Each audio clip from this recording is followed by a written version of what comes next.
یہ رمضان المبارک تقوی کا مہینہ ہے. یہ رمضان المبارک تقوی کو آپ بہترین طور پر ٹریننگ کا مہینہ ہے کہ آپ اپنے آپ میں متقی بن جائیں. اگر ایسے میں بھی کوئی بندہ روٹین کی زندگی گزار کے مر جائے اور رمضان میں کوئی فرق نہ ہو، تقوی زائد نہ ہو، تو یاد رکھو وہ ہلاک و برباد ہوا. اس سے بڑا بدبخت ترین کوئی انسان نہیں. تو اب تیاری کر لو.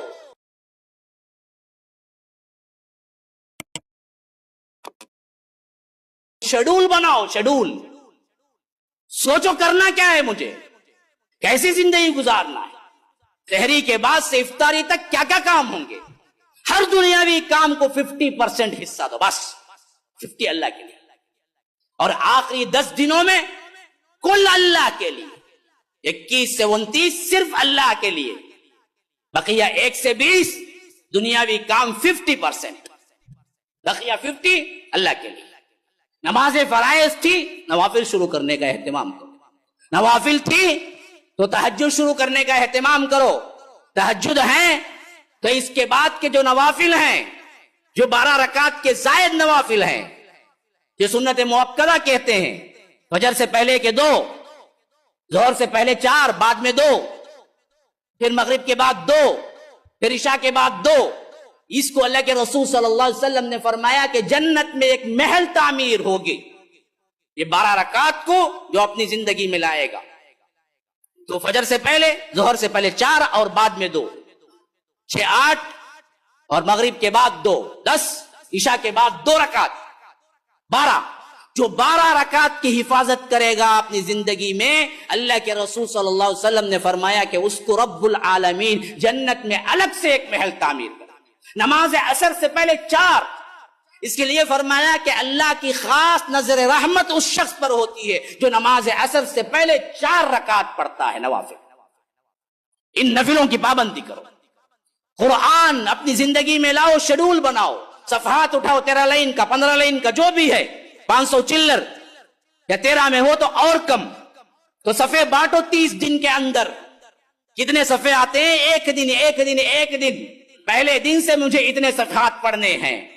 تراجم اٹھاؤ جو عام فہم تمہاری زبانوں میں، تمل کو کسی کو چاہیے، اردو کسی کو چاہیے، ہندی کسی کو چاہیے، ملیالم جو بھی ہے، حصے بانٹو الگ سے.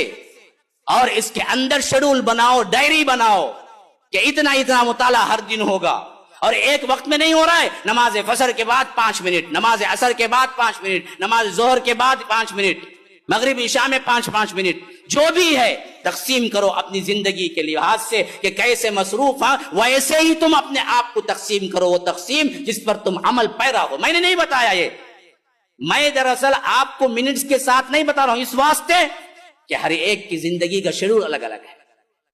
تو اتنا نہیں، تم خود اپنے آپ سے بیٹھ کے سوچو کہ کتنا میں دے سکتا ہوں جس پر عمل ہو سکتا ہے.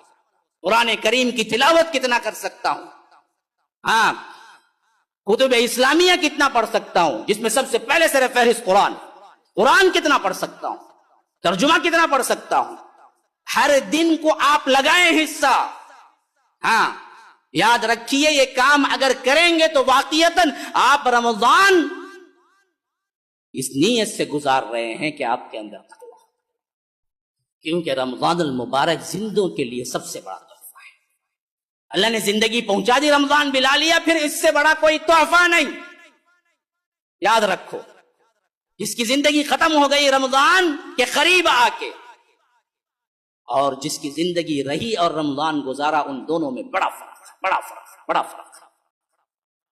ہاں، اس واسطے زندگی میں اگر آ جائے تو کبھی یہ نہ سوچنا کہ اس کو ایسے ہی گزار دیں گے جیسے تم دوسرے ایام گزارتے. اس حیثیت سے اپنے آپ کو تقسیم کرو. موبائل سے حتی الامکان آپ مستنب رہیں. واٹس ایپ گروپ جتنے بیکار ہیں سب نکال کے ایگزٹ ہو. کوئی گروپ نہ رہے تمہارے پاس بیکار کے، بالکل بے اہمیت میسیجز، یا تو دین کے نام پر موضوع احادیث یا دنیا کے نام پر ہنسی مذاق. ایسے گروپ میں رہنے کا فائدہ کیا ہے؟ واٹس ایپ کو ضرورت کے تحت استعمال کرو، لیکن واٹس ایپ تمہاری اپنی ضرورت نہ بن جائے. ہاں، ضرورت کے تحت استعمال کرو، اور کھانا پینا یہ بھی ضرورت کے تحت رکھو۔ کھانے کے لیے جینا نہیں ہے، جینے کے لیے کچھ کھا لینا ہے۔ زندگی کا شیڈول یہ بناؤ، جینے کے لیے کچھ کھا لینا ہے۔